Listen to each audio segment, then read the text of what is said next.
I'd like to redirect that to you and in a joking way describe it as a Roberto 10%, because you have the 10% of this market, you're a new kid on the block in this market. Why did you come to Russia? What do you need Russia for, please? Thank you for the opportunity to be here today. I wanted to touch, 3 points, absolutely, with answering your question, but the first one is a brief presentation, I promise, to be brief, of the company, then our experience here, and why we decided to be part of this evolution or green revolution in Russia, and then just a few words on a very important topic, which is how I see in the future for renewables.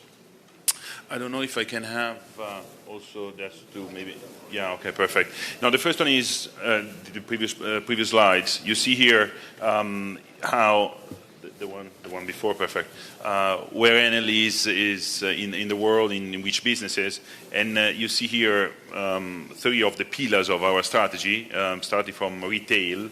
Retail, you see here 3 customers, meaning customers that have decided to be supplied by us, where we are working a lot in terms of products and services to be delivered to them. And then on top of the page, you see the 2 pillars, the really 2 key pillars for our company, which are distribution and renewables. And the 2 things are very well connected, and was mentioned also before by Mr. Amin. I mean, in the distribution, still in the previous one, the grid, the smart grid, is essential also to deploy and to be sure that the renewables that are really growing really faster than also we thought a few years ago do not have any impact on the grid, right? So smart grid, telecontrol, anything which is related to the possibility of having a communication with the renewables. And on renewables, Enel is a leader, is a worldwide leader with almost 40 gigawatts of installed capacity. If we go to the following slide, this is a representation of today's positioning, which is focusing, of course, on thermal generation. We have also 10 gigawatts. But for us, it's a very exciting moment in Russia because we are developing also and implementing in Russia what is the strategy for Enel Group, which is focusing on distribution as well and renewables. With distribution is not part of today, but we're working very well with Rosseti on a pilot project, but an important project on the northwest area of Russia. Again, on smart grid, so digital meters, electric vehicles that were mentioned before, workforce management, and on renewables, commenting on our experience, it was a very good experience here in Russia. Russia is a fortunate country with very good resource. This is the first conditions, right, for an investor to be in a country. You have to have the resource. You have to have the wind. You have to have sun. You have to have water if you want to invest in hydro. And Russia is a very lucky country, very fortunate country. The experience from a business point of view was very good as well. We were discussing with the regulators and with the ministers many months, also with other players, in order to create the good environment to invest.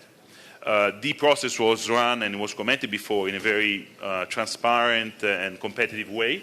And the numbers that were shown also today are demonstrating that the renewables, even in Russia, can go really down, much down, more cheaper than what could been expected before. So I think that really the situation is good. It's good for an investor. It's good for the resources. So it's a positive environment to invest. If we go to the following one, again, I'm not going to the details, but as I said, what can Enel bring here? It's a worldwide leader. We're present in more than 30 countries. So we are really, and that's all we're doing, keen on working with the regulator, with the minister, with the government, in order to create the best environment. We are ready to, of course, invest and bring multinational investors together with us. We are bringing a multinational company with us, investing in Russia to build the machines here. We are sure that we will be able to also train people, because the level of the people that we found in these almost 15 years in Russia in terms of technical skills or management skills was very good. So I think that Russian people, Russian engineers really can speed up and learn this new sector very, very quickly. And therefore, we believe that it's a good starting point to develop further. I wanted to use just the last 2-3 minutes of my time. If you go to the following slides, and it's going to be very difficult because it's what I see in the future for renewables. I touch basically four topics. Two are in this page. The first one is that more and more, and this is not future down the future, not today. This is really what is happening today. Is hybrid project. Hybrid project. Usually, when you talk about hybrid, you think of thermal generation, conventional generation, and renewables. Here, what I will show it to you. These are examples of existing projects where two renewable technologies work together, and you get the best out of the two technologies. I just mentioned the first one. And we have developed a geothermal project in the US, and we have coupled it with the CSP, which is the thermodynamic solar, and photovoltaic, in order to have synergies, right? Just from an energetic point of view, of course, when the sun is very high, it's very hot, the geothermal plant is less efficient. At that moment, you can compensate using, of course, thermodynamic or photovoltaic energy. Another thing, which is here mentioned in this slide, is new technologies. And again, it was discussed today. We have been developing a bifacial, so two-side film, where basically the PV is getting the energy and producing energy not only from one side but also from the others. And again, it was mentioned before. And this is one of the things that is a reality, and it's something that will bring more and more the price of the energy down, and will become really pretty soon more competitive than the numbers that are already were reported by Mr. Amin before, right, which were kind of amazing. 20 euro per megawatt hour or 2 cents per kilowatt hour is already an amazing result already achieved, but we'll go probably even down that number. Last 2 points, last slide, the last 2 points I wanted to touch. Renewable plus storage.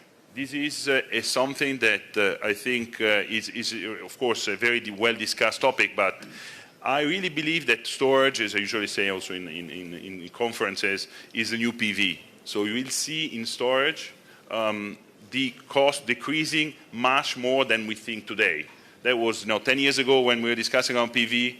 I've been working in the industry for more than 10 years. Everybody was, it's a niche, it's too expensive. And now we have 85% reduction in terms of cost, right? And nobody could have believed it. And I think the future will be this. And by the way, and again, I try to be very concise, but it's of course, you can talk about this for hours. Storage not necessarily is big industrial storage. Is storage that we have been developing a project in Denmark where the storage is made with electric vehicles. So not necessarily you have to invest, but you have a vehicle, it's basically a battery going around, and you can use that battery to store the energy and to provide services to the grid without investing further storage, further batteries, because you have already bought the car, right? So the clients can get some money because he provides with the car, electricity. And if the electricity comes from the PV of his house, this is the perfect match, right? Because you produce, you store it, you use it for your house or to help the grid to work more properly, because you have hundreds of thousands of cars. And again, also these I believe that will be very soon, much sooner than we think, the development of electric cars. But this is another point. Very last one is big data, another very buzzy word, but we have millions of data per day, we as industrial players. And if we use those data in a proper way, we'll be able also to be more effective and to reduce again the price. And we will be able, and sort of exaggerate, to predict the future, for example, with predictive maintenance. Because when you have millions of data, then you can see when there is a problem, and then statistically you see, and you analyze it, and you say, this is going to happen something because these data, these sensors are giving this. I'm finished. Just last comment. We're very happy and proud to be part of the green revolution in Russia. We really believe that this is something, and we're happy also because the things were done properly. I think there is a commitment by the government, it was also stated today, to continue on this. Then we will see if in 2030 it will be X or Y%. But by the way, all the estimations done in the past were underestimated in terms of development. So I'm particularly positive on this. But I really think that Russia can and deserves to be a leader also in this because he has the skills, he has the capabilities, he has the resource to develop, and so I'm looking forward to work further in Russia, also after 2024. So with the new program of renewables being implemented, I think it's very good for investors to have a longer view and to invest more in the country. Thank you.